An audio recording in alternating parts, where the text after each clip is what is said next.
If you get in their way, Oh, they may do that, right? But if you think of it, this snake is what, 6 feet long. So if you draw a 6 meter circle, that's the red zone. If you go 12 feet, that's the orange zone. If you go 14 feet, that's the green zone. If you look, the closer you get to the snake, the angrier it's going to get. So the best thing to do is, if you see a snake, is just literally walk away. And you'll see its personality change the further away I get, the more relaxed it becomes. The closer you get, the more intense it's going to become. So obviously you get really close to it, and then it's going to strike. But if you look at it, it's not even striking with its mouth open. I don't know if anyone noticed that. I did. And it's because they don't want to waste venom. So it's really trying to intimidate you away from interaction. So my feeling is, if you see a snake like this, the first thing you do is stop. Take a step back. And then if it's cool, like this is a safe distance from a snake, take a photo, chill out. But if you think of it, like most people see a snake in Africa especially, I must kill the snake. What are you doing? You're getting close to it, and then you're stimulating it. Obviously it's going to bite. Like that just makes sense. That's normal animal behavior.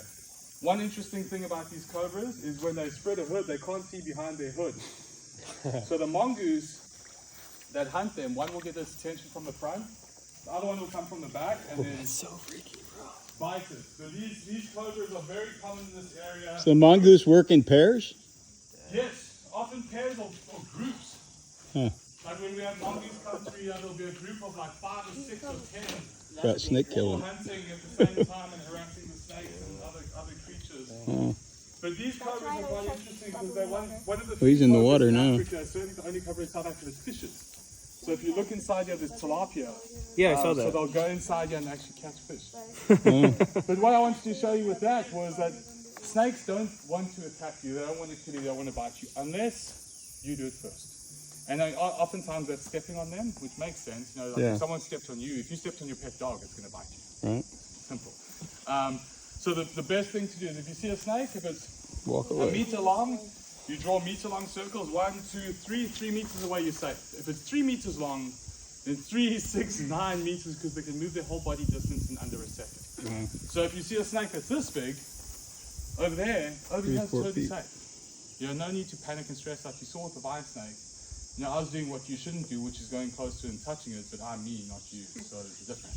But if you see a snake, just stop and look and behold it and be like, wow, look, a snake. Most of the time, they're going to try and look invisible and not interact with you at all. Do they recognize you and any of that to remember you at all? I don't think so, hey? I mean, I'd love to think it is like that, but I don't think so. For the most part, I think they get used to patterns, like routines, but I don't think they recognize me. But the way I handle He's right snakes... Yeah, no, I just saw something white, so I was wondering if it was a fish or something. But yeah, he's trying to... So like they get used to someone coming in and feeding them. Exactly, like, they get used to the routine. So if like anyone else did my work the same way I did it, they'd act the same way. It's not like they recognize me as an individual. I think they just recognize, oh, it's the bringer of rats. Bring her I mean, the green mambas, when you open the cage,